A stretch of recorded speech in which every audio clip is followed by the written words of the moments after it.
اب یہاں سے یوں سمجھیے کہ ہمارے اس منتخب نصاب کا جو اصل مضمون ہے وہ جہاد ہے.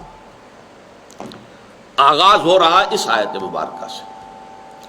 جہاد کے صرف لفظی معنی آج سمجھ لیجئے، ویسے اس موضوع کے اوپر انشاءاللہ پھر مجھے ایک مفصل تقریر کرنی پڑے گی، اس لیے کہ جہاد کے بارے میں بہت سے مغالطے ہیں. جہد کہتے ہیں کوشش، to strive for something, کسی چیز کے لیے جد و جہد کرنا. جد و جہد اردو میں مستعمل ہے. جہاد کہتے ہیں کسی کے مقابلے میں اور کسی کی رکاوٹ کو ختم کرتے ہوئے جد و جہد کرنا، پیش قدمی کرنا. یعنی جہد تو یک طرفہ عمل ہے، آپ جہد کر رہے ہیں، کوشش کر رہے ہیں، بڑھ رہے ہیں.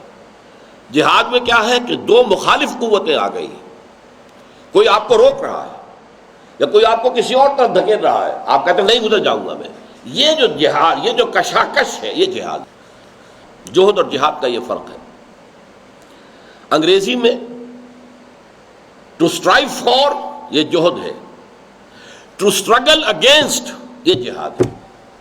اس لیے کہ ہر کام میں آپ کو معلوم ہے کہ مخالفت تو آتی ہے. اسٹرگل فار ایگزسٹنس، وجود کے لیے.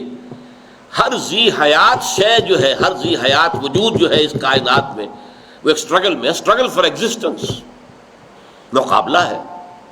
Struggle for existence, survival of the fittest. یہ دنیا کا، یہ تو آج کل کے فلسفوں میں مانی بھی چیزیں ہیں. اسٹرگل کسے کہتے ہیں؟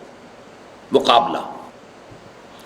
جاہدوا فی اللہ ہے، اللہ کے لیے، اللہ کے راستے میں مقابلہ کرو، جد و جہد کرو مخالفین کے خلاف. وہ کیا ہے؟ آپ توحید کی دعوت دے رہے ہیں، مخالفین شرک کی دعوت دے رہے ہیں. ٹکراؤ ہوگا کہ نہیں ہوگا؟ آپ اللہ کے دین کو قائم کرنا چاہتے ہیں، کوئی اور کمیونزم کو قائم کرنا چاہتا ہے، ٹکراؤ ہوگا کہ نہیں ہوگا؟ آپ چاہتے ہیں کہ اسلامی ریاست بنے، کوئی سمجھتا ہے نہیں، لبرل ڈیموکریٹک جمہوری ریاست جو ہے، سیکولر ڈیموکریسی ہونی چاہیے. تصادم ہوگا کہ نہیں؟ اس تصادم میں جاہدوا فی اللہ ہے، اللہ کے لیے، اللہ کی بات کو پھیلانے کے لیے، اللہ کے پیغام کو عام کرنے کے لیے، اللہ کے دین کو نافذ کرنے کے لیے، اللہ کے دین کو قائم کرنے کے لیے جد و جہد کرو، محنت کرو، مقابلہ کرو. To struggle, struggle against. Farsi میں کوشش کہیں گے جہد کو. جہد عربی ہے، کوشش اردو بھی ہم سمجھتے ہیں، یہ اصل میں لفظ جو ہے فارسی کا ہے. اور کشاکش کہیں گے جہاد کو. کوشش اور کشاکش، ان کو آپ نے ایک دوسرے کے مقابلے میں رکھ لیجیے. کشاکش کیا ہے؟ جیسے کہ آپ کو معلوم ہے ٹگ آف وار، رسا کشی. ایک رسے کو 11 آدمی ادھر ہے، 11 آدمی ادھر ہے، وہ ادھر کھینچ رہے ہیں، وہ ادھر کھینچ رہے ہیں. بہرحال ایک جو ہے وہ جیتے گا، وہ کھینچ کے لے جائے گا، دوسرا رہ جائے گا. یہ کشاکش ہے.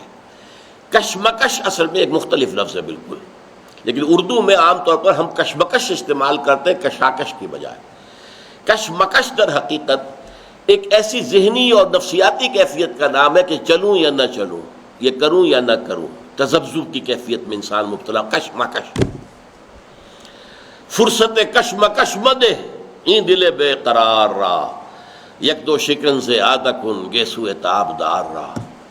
اقبال کی جو نظم ہے ذوق و شوق، اس کا یہ آخری شعر جو ہے وہ ٹاپ کا ہے.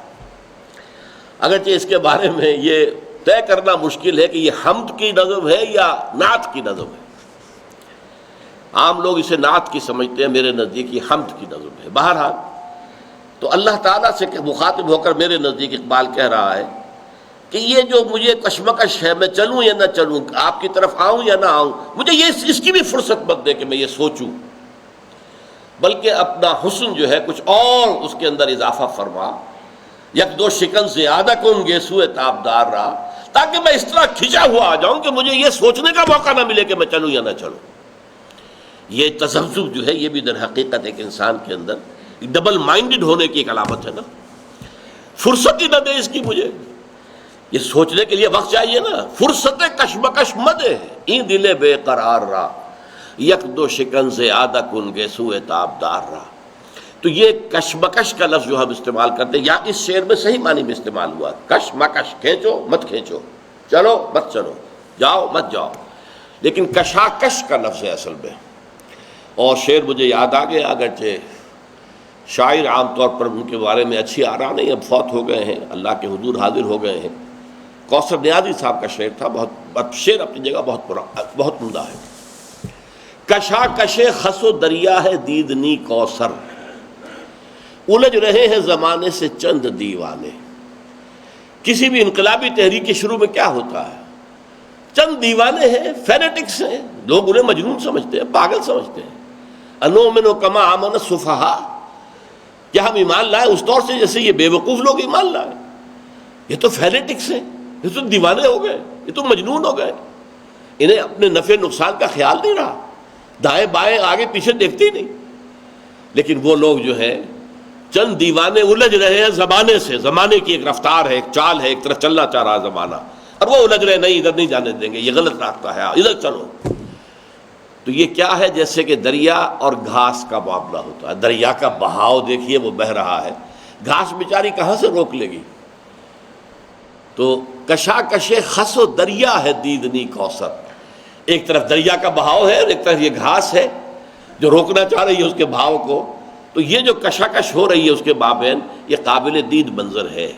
اسی طریقے سے انقلابی کارکن جو ہوتے ہیں، جیسے کہ صحابہ کرام کا نقشہ جو ہے اولین دور جو ہے مکے کا، اس میں کیا تھا؟ کتنے لوگ تھے، اور جس طریقے سے وہ اڑے ہوئے تھے، ڈٹے ہوئے تھے اپنے توحید کے اوپر، مارے جا رہے ہیں، انہیں پیٹا جا رہا ہے، بھوکا رکھا جا رہا ہے، دیکھتے ہوئے انگاروں پر لٹایا جا رہا ہے، گلے میں رسی ڈال کر مردہ لاش جو ہوتی ہے جانور کی اس طرح گھسیٹا جا رہا ہے، یہ سب کچھ ہو رہا ہے۔ وہ ٹھیک ہے، کوئی پرواہ نہیں، جان چلی جائے گی نا، کیا بگڑ جائے گا؟